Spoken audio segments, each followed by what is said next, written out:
تو لوگ ان کو بتائیں گے. یہ میری کچھ میں نے پہلے بھی بتایا تھا کہ بہت بڑے پاکستان کے سینئر ڈپلومیٹ سے بات ہوئی تھی جو عمران خان صاحب کو پسند کرتے ہیں.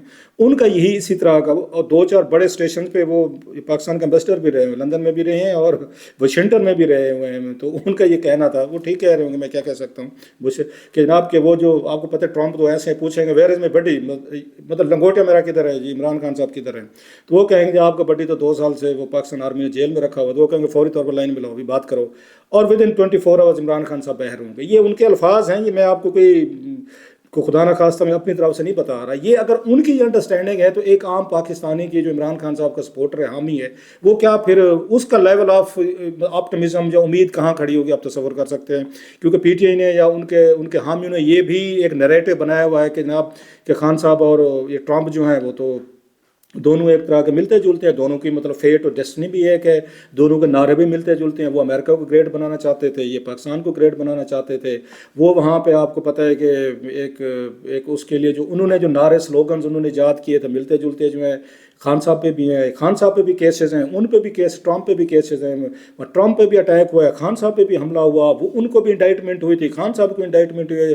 فرق یہ تھا کہ یہ جیل میں ہے، وہ جیل میں جاتے جاتے بچ گئے تھے، روک دیا گیا تھا یا جو بھی تھا کہ الیکشن تک آپ نے ان کو کچھ نہیں کہنا. سو خان صاحب اور ان کا دونوں کا ملتے، دونوں وہ گفتگو کرتے فینٹاسٹک، بمباسٹک، ٹریفک، اس طرح کے لفظ وہ یوز کر کے لوگوں کے لیے بڑے پاپولر ہیں. اور پاپولر ہیں دونوں، وہ امریکہ میں، یہ یہاں پہ ہیں. سو ان کا یہ خیال ہے جناب کہ خان صاحب بہت جلد جو ہے نا وہ جیل سے باہر ہو. ٹرمپ کے جیتنے کے بعد ایک تو یہ ان کی اسٹریٹجی ہے جو مجھے نظر آ رہی ہے. لطیف کھوسہ صاحب نے کہا بھی ہے ٹی وی پہ، آپ نے سنا ہوگا، باقی لوگ بھی کہتے ہیں سارے، یہ کوئی راز کی بات نہیں بتا رہا، لیکن کوئی 4-5 دن رہ گئے الیکشن میں یو ایس اے میں. سو سب کی آنکھیں اسی پہ ہیں، شاید دعائیں مانگ رہے ہوں گے ہمارے پی ٹی آئی کے دوست جناب کہ ٹرمپ صاحب جیتے اور پہلا فون اٹھائیں اور ہمارے پاکستان کی ہماری فوج اسٹیبلشمنٹ کو کریں کہ جناب کہ میرے یار کو، دوست کو، لنگوٹی کو فوری طور پر اب رہا کر دیں. Let see. بعض لوگ کہتے ہیں جناب ایسے نہیں چلتی دنیا، وہاں پہ ان کے اپنے انٹرسٹ ہیں. یو ایس ایڈمنسٹریشن جو دنیا بھر میں کوئی ذاتی دوست نہیں ہوتے، آپ کے انٹرسٹ وہ جو ہوتے ہیں نا وہ اہم ہوتے ہیں، وہ دوست ہیں. لیکن پھر اس کا الٹا آرگومنٹ بھی ہے. نواز شریف صاحب کو دیکھ لیں، دوستی تھی ان کی عرب ممالک کے ساتھ، ان کو عرب ممالک نکال کر لے گئے تھے. پھر اس میں بل کلنٹن صاحب کے ساتھ اچھے تعلقات تھے، انہوں نے مشرف کو کہا تھا کہ پھانسی نہیں دینی اور ان کو جانے دیں. سو سعودیز نے، اس قطریز اور لیبنیز اور امریکنز نے مل کر ان کو نکال دیا. دا ریزن واز فرینڈ شپ. سو کہتے ہیں وہ تھی. اب لیکن کیا کریں، عمران خان صاحب کی فرینڈ شپ کوئی عربوں سے ہے نہیں، ان سے بنتی نہیں تھی، وہ تو تعلقات ہی خراب ہو گئے تھے. چائنا سے بھی نہیں تھی، امریکنز کے ساتھ ابھی بھی ان کا جو بائیڈن ایڈمنسٹریشن سے تو نہیں لگتی.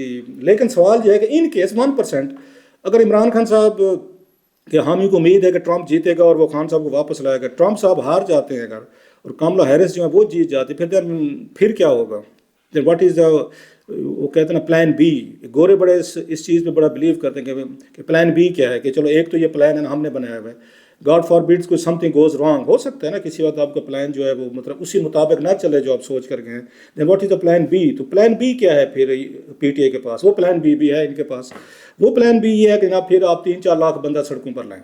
اب سلمان اکرم راجہ صاحب اور شیر افضل صاحب یہی بات کہہ رہے ہیں کہ جناب اب 8-10 ہزار سے تو ہم نے کر کے دیکھ لیا، گنڈا پور صاحب لے کر آئے، ہم نے سنجانی میں بھی جلسہ کر کے دیکھ لیا، ہم نے ادھر اور بھی ہم نے لاہور میں بھی کر کے دیکھ لیا، ہم نے یہاں پہ 4 اکتوبر کو ہم اسلام آباد بھی آئے، ہم نے یہاں میں بھی دھرنے وغیرہ دینے کی کوشش کی. ڈی چوک میں بات تو نہیں بنی، 2-2.5 ہزار بندہ گرفتار ہو گیا، 2-2.5 ہزار کو پولیس نے مار توڑ کے تتر بتر کر دے. بقول سلمان اکرم راجہ صاحب کے ہر دفعہ آتے ہیں 2-4 ہزار بندہ گرفتار کرا کے وہ پتلی گلی سے نکل جاتے ہیں، اور پھر اس کے بعد ورکر بیچارہ جو ہے وہ اپنے آپ کو ڈیفیٹڈ اینڈ بیٹریڈ فیل کرتے ہیں. ابھی دیکھ لیں کہ 4 لاکھ بندہ پھر کیسے آپ اکٹھا کریں گے؟ مطلب پلان بی تو پھر یہ کہ 4 لاکھ بندہ لائیں.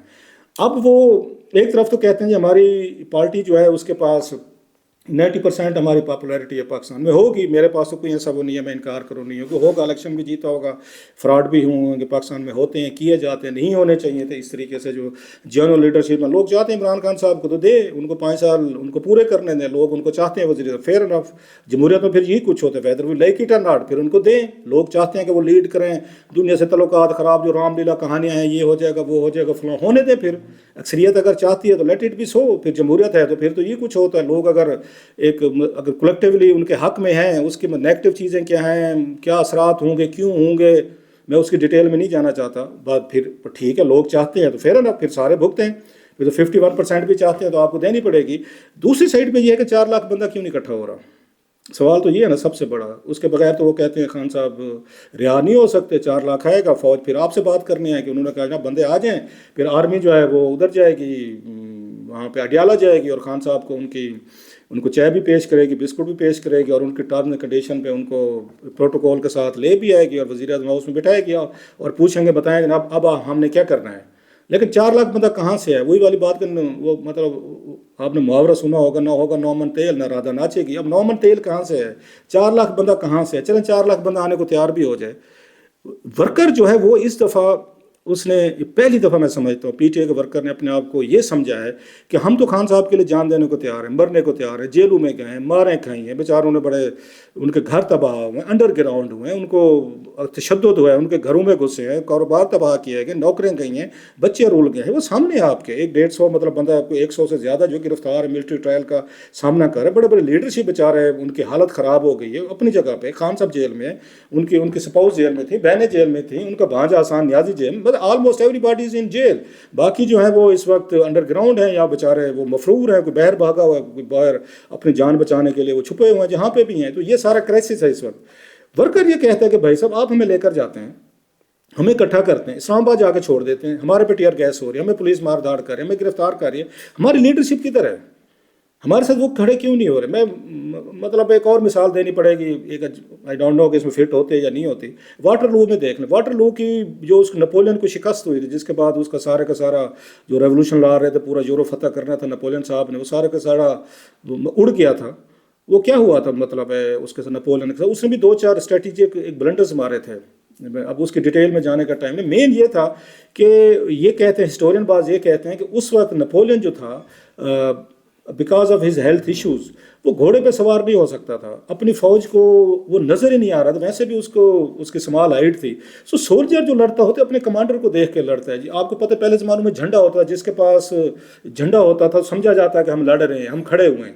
تو اس لیے کوشش ہوتی تھی مخالفوں کی کہ پہلا تیر اس کو مارا جائے جس کے پاس وہ جھنڈا ہے اس آرمی کا، تاکہ حوصلے جو ہے نا ان کے توڑے جائیں فوجیوں کے کہ جب کہ ہمارا جھنڈے والا کیا تو مطلب ہم تتر بتر ہمیں شکست ہوگی۔ جب جھنڈے والا ہمیشہ آپ دیکھیں گے کہ اسی کو ٹارگٹ کرتے تھے۔ اگر آج بھی فلمیں دیکھیں کتابیں پڑھیں تو سب سے زیادہ جو ٹارگٹ اٹیک ہوتا تھا اس بندے پہ جو اس آرمی کا یا ملک کا جھنڈا لے کے چل رہا ہوتا فوج کے ساتھ، کہ اس کو مارا گیا تو پھر ہمارے لیے آدھی فتح ہو جائے گی، آرمی تتر بتر ہو جائے گی۔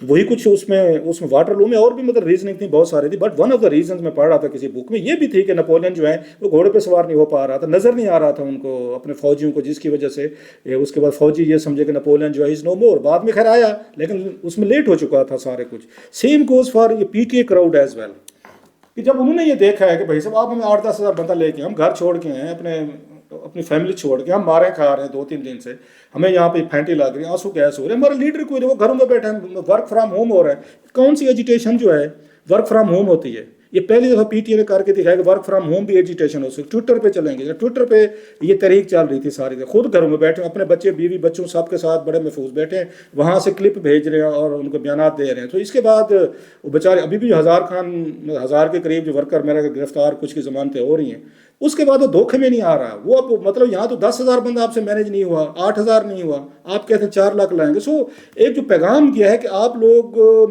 مار کھائیں گے اپنے لیڈر کے لیے، سامنے آئیں گے، عہدے چیزیں باقی عیاشیاں کچھ اور لوگ کریں گے، آپ نے مار کھانی ہے۔ ورکر اب میرا خیال ہے مار کھانے کے لیے تیار نہیں ہے۔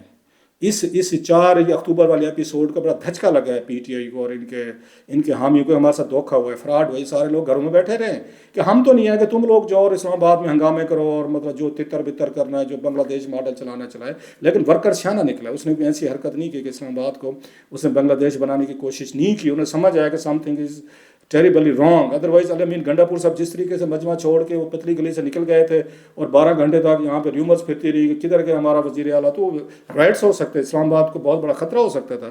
لیکن میں سمجھتا ہوں پی ٹی اے ورکرز نے بڑی سمجھداری سے وہ ریٹریٹ کیا، وڈرا کیا۔ بہرحال دیکھتے ہیں جناب، 2 ہی امیدیں ہیں، ایک ٹرمپ صاحب ہیں اور ایک 4 لاکھ بندہ ہے۔ اب ان میں سے کون سی امید پوری ہوتی ہے نہیں ہوتی، کون سا پلان چلتا ہے نہیں چلتا، دیکھتے ہیں جناب۔